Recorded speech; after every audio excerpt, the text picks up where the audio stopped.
Last Day on Earth Survival is an innovative experiment in bringing survival games such as Rust and DayZ to the mobile market for free.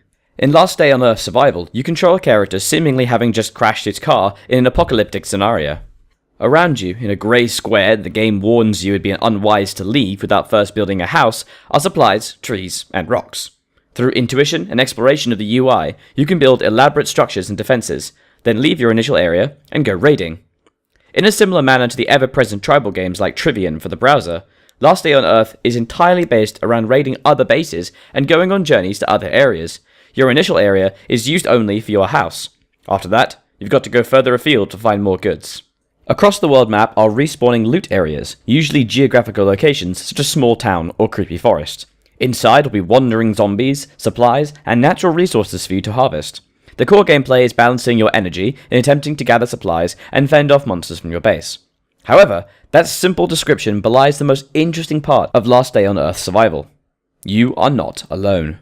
The game is entirely populated by other players, all doing the exact same thing you are. They're building their bases, raiding infrequently for resources, and even, the most interesting of all, interacting with you. There is an active chat feature, as well as persistent maps. This means that it is entirely possible to go into a raidable area and suddenly realize there's another player present.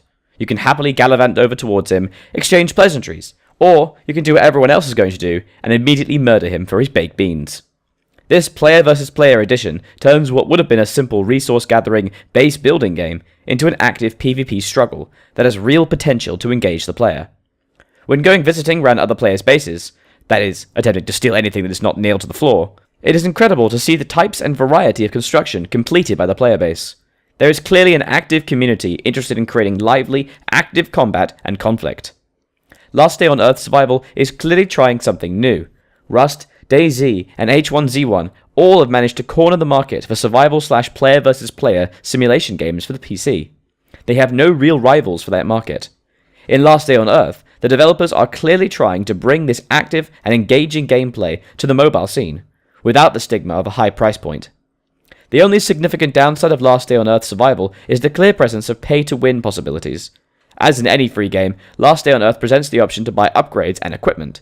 There is a worry this could skew the balance of the game, but it seems incredibly rare to find someone who has used it to get an unfair advantage. Last Day on Earth Survival manages to do something brilliant in a sea of similar, boring titles. They are changing the rules and bringing a popular genre to an entirely different medium. And they're making it smooth and seamless.